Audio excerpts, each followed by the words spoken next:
Entonces dice 1 Pedro 3, versículo 1. Asimismo, ustedes mujeres estén sujetas a sus maridos, de modo que si alguno de ellos son desobedientes a la palabra, puedan ser ganados sin palabra alguna por la conducta de sus mujeres al observar ellos su conducta casta y respetuosa. Que el adorno de ustedes no sea el externo, peinados ostentosos, joyas de oro o vestidos lujosos, sino que sea lo que procede del íntimo del corazón, que el adorno incorruptible de un espíritu tierno y sereno, lo cual es precioso delante de Dios. Porque así también se adornaban en otro tiempo las mujeres santas que esperaban en Dios, estando sujetas a sus maridos. Así obedeció Sara a Abraham, llamándolo Señor, y ustedes han llegado a ser hijas de ella, si hacen el bien y no tienen miedo de nada que pueda aterrorizarlos. Ustedes, maridos, igualmente convivan de manera comprensiva con sus mujeres, como un vaso más frágil, puesto que es mujer, dándole honor por ser heredera como ustedes de la gracia de la vida, para que sus oraciones no sean estorbadas. Oremos. Señor y Padre que estás en los cielos, te damos las gracias porque podemos venir a adorar tu nombre, Señor. Te damos las gracias porque podemos abrir tu palabra, Señor, y encontrar la verdad. Señor, te pido que tú hables por mí, Señor, que todo lo que yo diga sea guiado por el Espíritu Santo y que, Señor, tú me des unción en este momento para que todas las personas que estén aquí tengan un cambio de corazón. Te lo pido todo en el nombre de Jesús. Amén. Pablo nos dice algo muy parecido en la carta a los Corintios, en el capítulo 7, del versículo del 12 al 16, que dice que si alguien tiene una mujer que no es creyente o un esposo que no es creyente, quédense con ellos. Y que, como dice Pablo, pues, porque ¿qué sabes tú, oh mujer, si quizás harás salvo a tu marido? ¿O qué sabes tú, oh marido, si quizás harás salvo a tu mujer? Entonces, la primera relación que tenemos, que es muy difícil para enfrentar, son las relaciones de matrimonio, de esposo a esposa o esposa a esposo. Para darles un poquito de contexto a la carta de Pedro, él se dirige a un grupo de cristianos que son perseguidos y fueron esparcidos en ese momento, algunos de ellos en una persecución muy fuerte y muy extrema, pero también quiere animarlos en cómo vivir en una sociedad hostil y también cómo comportarse en un mundo que está en contra de ellos. Él lo hace de tres maneras, principalmente. Primero les dice que pongan su enfoque en la esperanza viva que es Cristo y recuerden su gran salvación. Después él quiere que se recuerden de su ejemplo delante de los hombres. Y por último, él quiere que miren hacia el futuro, que en el futuro, que recuerden que Jesús va a regresar. Amén. Hoy vamos a estar en el segundo enfoque de Pedro, el ejemplo ante los hombres.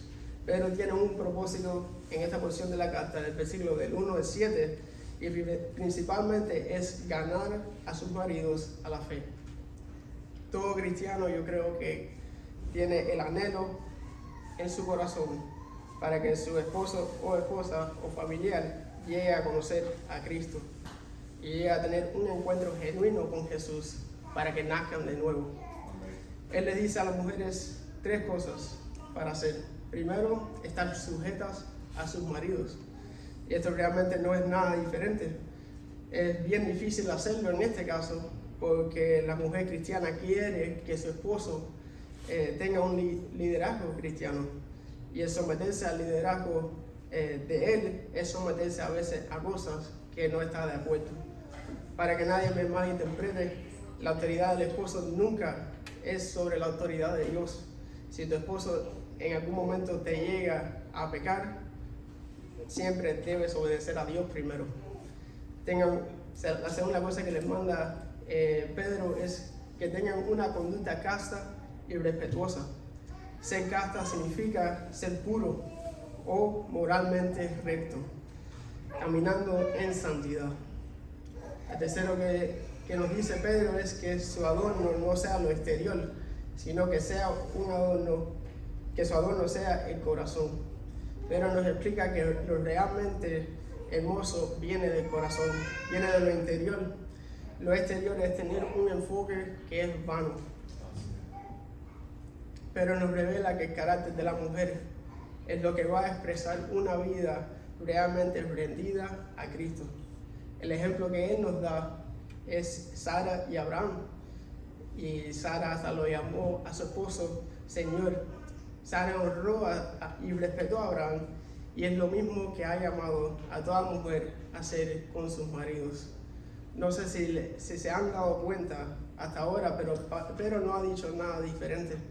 Pedro ha dicho lo mismo que ha dicho Pablo, y lo que le ha dicho a las mujeres con esposos incrédulos es lo mismo que les manda a las mujeres con esposos creyentes.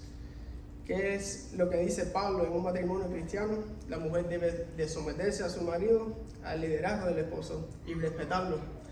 Deben de tener un amor mutuo. Por eso, si algún esposo tiene una esposa incrédula,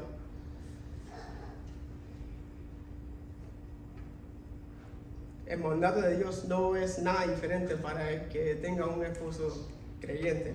La Biblia no nos dice, esposo, ama a tu esposa si es cristiana, sino nos dice, ama a tu esposa porque es tu esposa.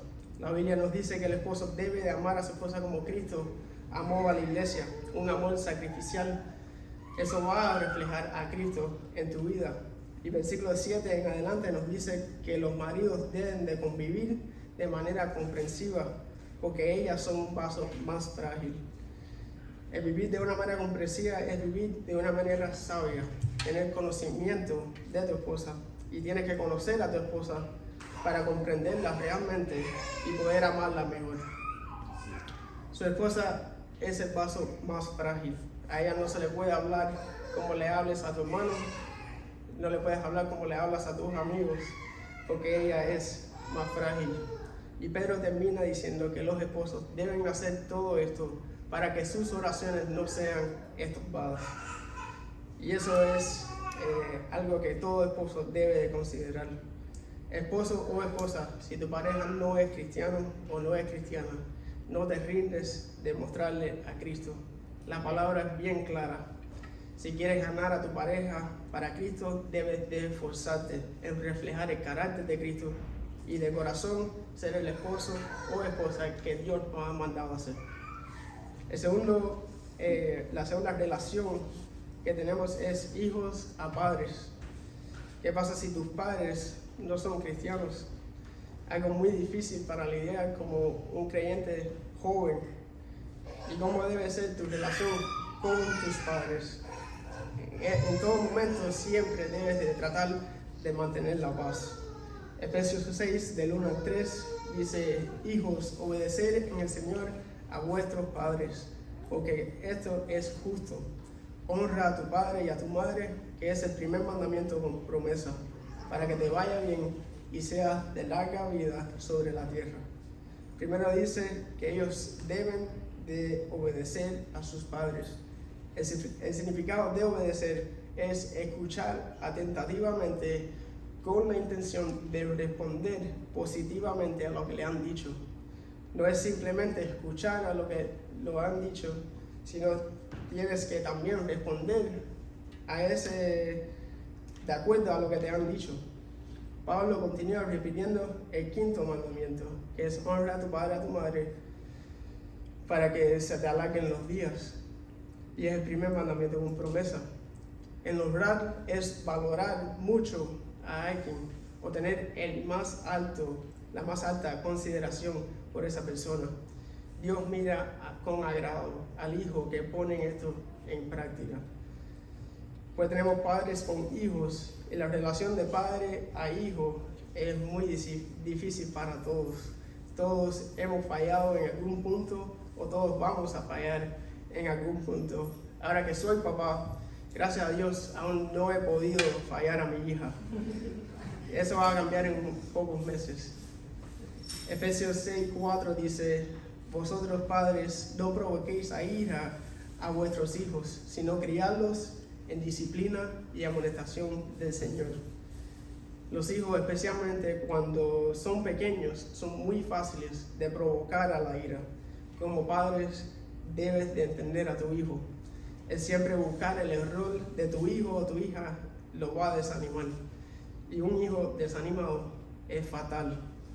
Él necesita el apoyo de ambos padres. Si no, lo va a buscar en otra persona o en otra cosa. Padres tienen que estar ocupados en animar a sus hijos y instruirlos en la verdad. Necesita ganarle el corazón, no solamente la obediencia al hijo. Decirle por qué estás haciendo algo o el por qué no puede hacer algo. Si solo le ganas la obediencia, por ser rígidos y estrictos, le pierdes el corazón. Los hijos necesitan que tú les expliques por qué es lo que le estás diciendo es bueno. Así podrán comprender realmente y obedecer de corazón, queriendo hacer las cosas. Lo menos que tú provoques a tus hijos y lo más que tú los ames y le des razones por qué estás haciendo las cosas, ahí es cuando le ganas el corazón y su confianza. Yo no sé si han visto la conexión de cada una de estas relaciones, pero Pablo dice lo mismo con las relaciones que son creyentes. No hay nada diferente en la Biblia para el hijo que es incrédulo o el hijo que es creyente. Igual que los padres incrédulos o los padres que son creyentes. El mandamiento de Dios es para todos. No cambia. El matrimonio y las relaciones de padres e hijos son iguales con la ley de Dios. Pero en cada una de estas ilustraciones, el propósito es ganarle el corazón a la otra persona, para que al final lleguen a ser cristianos. Versículo 1 del capítulo 13 de Pedro, que estábamos hablando, la frase que usa él es para que puedan ser ganados. Y como cristianos queremos y anhelamos la conversión de nuestras familias. Dios desde el principio siempre ha querido el corazón del hombre, no solo la obediencia, y es donde falló Israel. No es simplemente la obediencia lo que está buscando Dios, sino un cambio de corazón para realmente obedecer y poder vivir en justicia. Dios no quiere hipócritas, Él realmente los detesta. El hipócrita es parecer alguien que realmente no eres. Tiene la imagen de usar una máscara para esconder la realidad. Jesús reprendía a los fariseos por esta misma razón. Ellos cumplían la ley por dos razones. Una, para sacarlo de su lista, para cumplirla. Y dos, para que la sociedad lo viera como más santos. En Mateo 15:8 dice Jesús, este pueblo de labios me honra, mas de su corazón está lejos de mí. Dios quiere el corazón del humano. Deuteronomio 36, esto no es nada diferente. En el antiguo pacto, él decía lo mismo. Y si considerarás Jehová tu Dios, tu corazón y el corazón de tu descendencia, para que ames a Jehová tu Dios con todo tu corazón y con toda tu alma, a fin de que vivas. Esta es la profecía de lo que iba a hacer Dios en el nuevo pacto. Y Ezequiel 36 dice, además le daré un corazón nuevo y pondré un espíritu dentro de ustedes. Quitaré de su carne el corazón de piedra y les daré un corazón de carne. Pondré dentro de ustedes mi espíritu y haré que anden en mis estatutos y que cumplan cuidadosamente mis ordenanzas. Este es el Evangelio. Esto es por qué vino Jesús a nosotros, porque todos necesitamos un encuentro genuino con ese Cristo, arrepentirse de nuestros pecados y poner plenamente nuestra confianza en Jesús.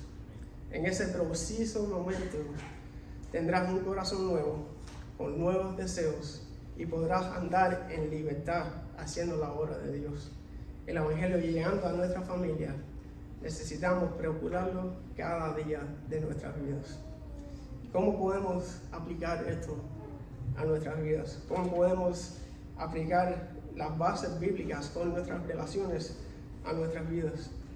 Todo esto es fácil decirlo en palabras, pero realmente es difícil hacerlo en práctica. Y lo que sugiero a todos es, primero, hazlo como si fuera para el Señor. Colosenses 3:23, y todo lo que hagáis, hacerlo de corazón, como para el Señor y no para los hombres. Hace 2 semanas Darwin lo había hablado, porque el Señor nunca defrauda, nunca avergüenza. Y cuando hacemos las cosas para Él, lo hacemos bien y para su gloria. Este versículo realmente lo cambia todo para nosotros. Si la persona que tienes en mente es difícil de amar, pon tu mirada en Jesús y hazlo todo como si fuera para Él. No importa si la persona te ha avergonzado o te ha tratado mal, si lo haces primero como si fuera para el Señor nunca te va a avergonzar. Para implementar esto, necesitas ser muy humilde. Y la humildad es algo difícil para todos nosotros. Como decía un predicador en la conferencia que fuimos hace unas semanas, predicar la humildad a veces es arrogante, porque la gente ve la arrogancia en ti. Pero para implementar el servir al Señor es muy humilde cuando estás mirando a las personas alrededor de ti. Pero qué bueno que tenemos a Jesús, que se puso en nuestro lugar como ejemplo para todo. Filipenses 2, tanto sabemos este pasaje del 5 al 10. Haya pues en vosotros este sentir que hubo también en Cristo Jesús, el cual, siendo en forma de Dios, no estimó el ser igual a Dios como algo que es aferrarse, sino que se despojó a sí mismo, tomando forma de siervo, hecho semejante a los hombres, y estando en la condición de hombre, se humilló a sí mismo, haciéndose obediente hasta muerte y muerte de cruz. ¿Ven la imagen que nos pinta Pablo? Cristo, siendo el Dios del universo, se humilló a ser hombre, de carne y hueso, tal como tú y yo.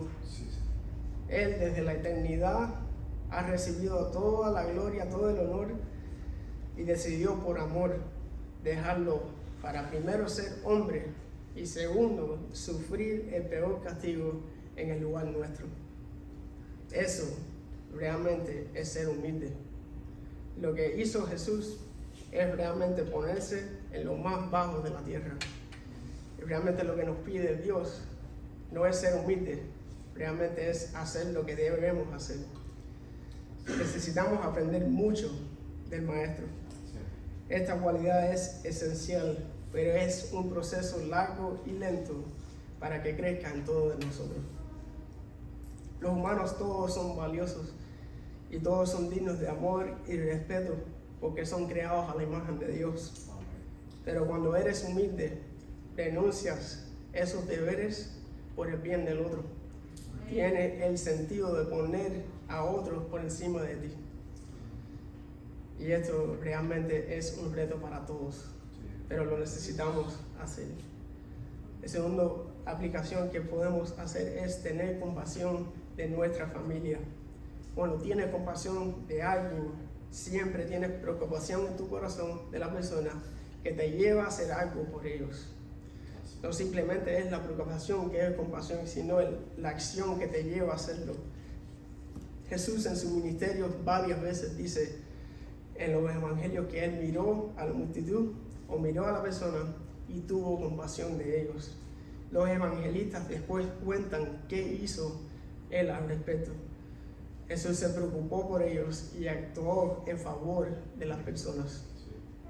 Con tu familia incrédula, tú tienes que poner en el lugar de ellos. Te tienes que poner a ti mismo en el lugar de ellos.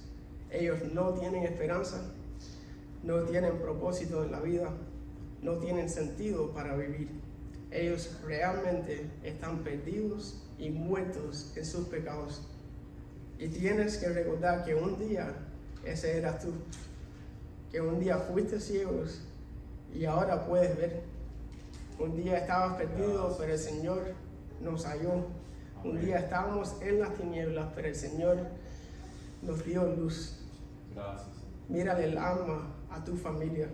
No solamente lo físico, sino realmente mírale el alma y haz algo por ellos. Predícale el Evangelio. Reúnete con otros hermanos para clarificar ese Evangelio.